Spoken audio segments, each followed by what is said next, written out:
talk about how you pass the soccer ball, how well you use your plant foot, how well you use the inside of your foot, or where's your body positioning, how do you do when you're being guarded. So when you use your plant foot, let's say, do you feel like it's consistently Yes. where it needs to be?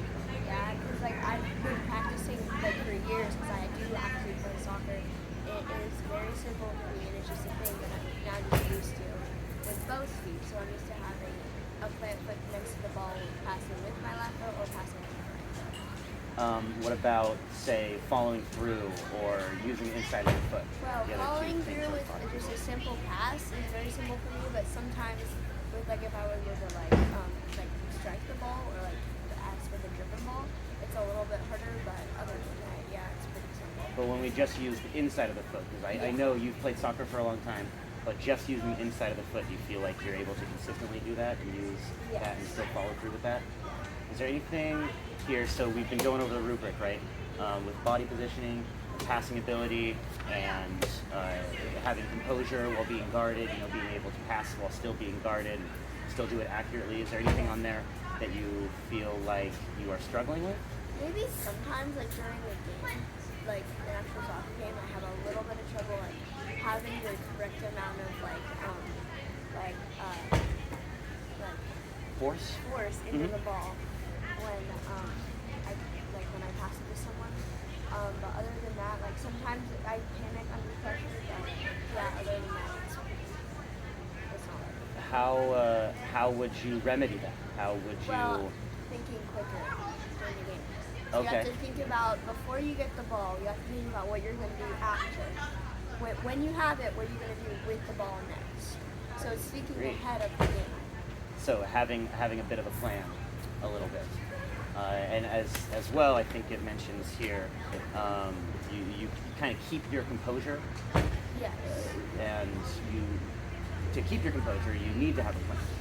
So you feel like maybe having more of a plan would be able to help you keep more composure when there's pressure defending. Yeah. That makes sense. Is there anything you wrote on here? Anything else that you kind of want to share? Maybe something about your past experience. Well, I've played soccer for 3 years. Like when I first started, like when I was maybe like 8 or 9, it was very difficult for me to pass with my opposite foot. It took a lot of work to get that down. And still today, I'm having a little bit of trouble because I broke my foot a while ago. Okay. So I had to go through physical therapy, and then my ankle is still not as strong as my right foot.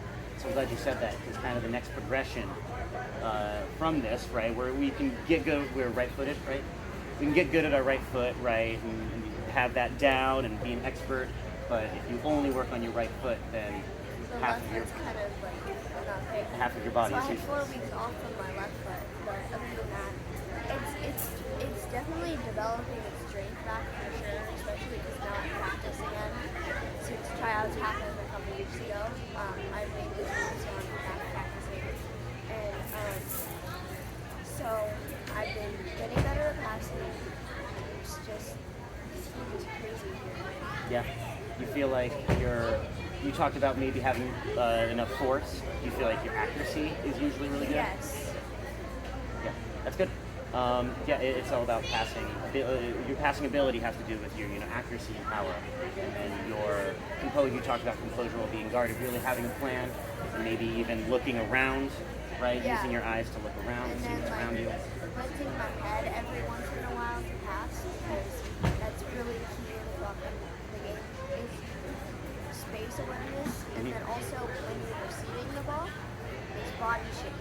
So you want to face more the outside of the field, so you have the whole field to yourself when you look this way or look this way. How many passes out of that 20 that where you're trying to get through those cone targets? How many passes? 60. That would be more than meeting the standard, for sure. So I think actually you could go to that next progression of using your left foot a little bit more, and then the next progression after that would even be going away from the inside of the foot, the kind of the inside of your laces, that big ankle bone right on top. Yeah, I think that would be the next progression.